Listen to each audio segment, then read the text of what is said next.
নমস্কার বন্ধুরা, কালকে রাষ্ট্রবিজ্ঞানের প্রশ্ন কিন্তু নিয়ে চলে এসেছি এবং তার সাথে উত্তরও আছে।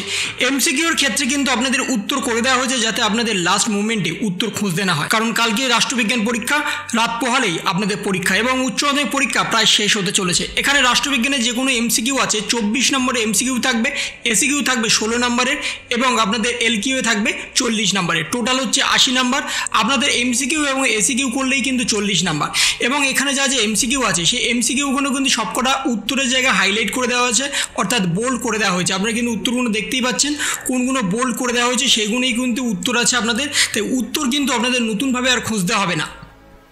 বর্তমানে এই প্রশ্নগুলো করলেই কিন্তু নতুনভাবে আর কিছু পড়ার দরকার হবে না।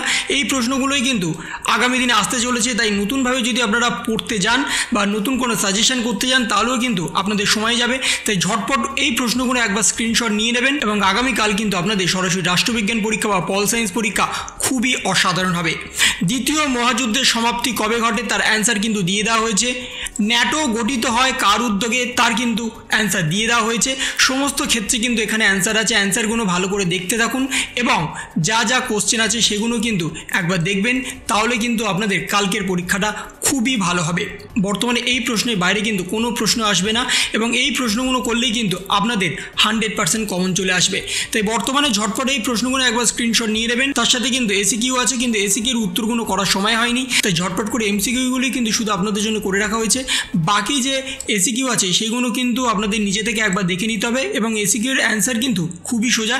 এসিকিউ কিন্তু খুব কঠিন প্রশ্ন আসবে না। সেই এসিকিউগুলো এবার আমরা একবার দেখে নেব কোন কোন প্রশ্ন কালকে আসতে চলেছে। ভারতের বিদেশ নীতির প্রধান সত্য কি, তার সাথে অথবা থাকবে। এরকম প্রতিটা ক্ষেত্রে কিন্তু অথবা থাকবে। টোটাল 16টা প্রশ্ন আপনাদের লিখতে হবে। বিদেশ নীতি কাকে বলে, এই সমস্ত সহজ প্রশ্নগুলোই কিন্তু কালকে থাকবে। কালকে রাষ্ট্রবিজ্ঞান বা পল সায়েন্স প্রশ্ন কিন্তু খুব একটা টাফ হবে না। এতদিন যা যা পরীক্ষা টাফ হয়েছিল, কিন্তু কালকে যে পরীক্ষাটা হবে খুবই সহজ প্রশ্ন হবে। কালকের পরীক্ষা নিয়ে কিন্তু আপনাদের কোনো রকম টেনশন করার কোনো কারণ নেই। এবার তার সাথে যা আপনাদের এলকিউএ অর্থাৎ বড় কোশ্চেন আছে সেখানেও কিন্তু অপশান থাকবে, সেখানে কিন্তু কোনো খণ্ড থাকবে না। ডিরেক্ট কিন্তু আপনাদের টোটাল 5টা প্রশ্ন লিখতে হবে এবং যে সমস্ত প্রশ্নগুলো এখানে আছে এবং তৈরি করা হয়নি সেগুলো একবার তৈরি করে নেবেন, তাহলে কিন্তু আপনাদের কালকের পরীক্ষা কিন্তু খুবই ভালো হবে। এবং কালকের পল সায়েন্স পরীক্ষায় কিন্তু বড় কোশ্চেন লিখতে গেলে আপনাদের সরাসরি পয়েন্ট করে লিখতে হবে, যেটা প্রত্যেক পরীক্ষার ক্ষেত্রে আপনাদের বলে আসছি। পয়েন্ট যদি করে লেখেন তবেই কিন্তু নাম্বার বাড়বে, পয়েন্ট যদি করে না লেখেন তাহলে কিন্তু নাম্বার বাড়বে না। এই বিষয়টি কিন্তু মাথায় রাখবেন। যত পয়েন্ট করে লিখবেন ততই কিন্তু আপনাদের নাম্বার বাড়বে।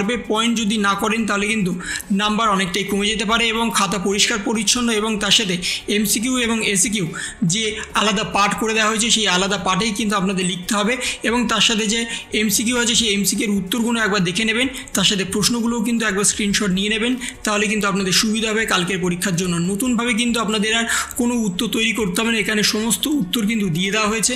এবং কালকের পরীক্ষার পরে আপনাদের রেজাল্ট কবে আউট হবে সেই সম্পর্কেও কিন্তু নতুনভাবে ঘোষণা হয়েছে, সেটাও কিন্তু আপনাদের সামনে তুলে ধরবো। তাই বর্তমানে আগে কালকের পরীক্ষার জন্য প্রস্তুতি নিয়ে কালকের পরীক্ষাটা ভালো করে দিয়ে নিন, তারপরে রেজাল্ট আউট কিন্তু এখনও প্রায় 52 দিনের মাথায় প্রকাশ হবে।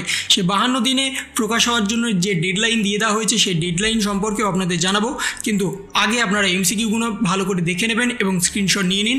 এবং এই ছিল একটা ছোট্ট ইনফরমেশন আপনাদের সকলের জন্য। যদি আপনাদের ভিডিওটা ভালো লেগে থাকে তবে লাইক করুন, শেয়ার করুন এবং অবশ্যই সাবস্ক্রাইব করুন। তার পাশাপাশি আপনার মতামত কমেন্টের মাধ্যমে জানান। ভালো থাকুন, সুস্থ থাকুন, ধন্যবাদ।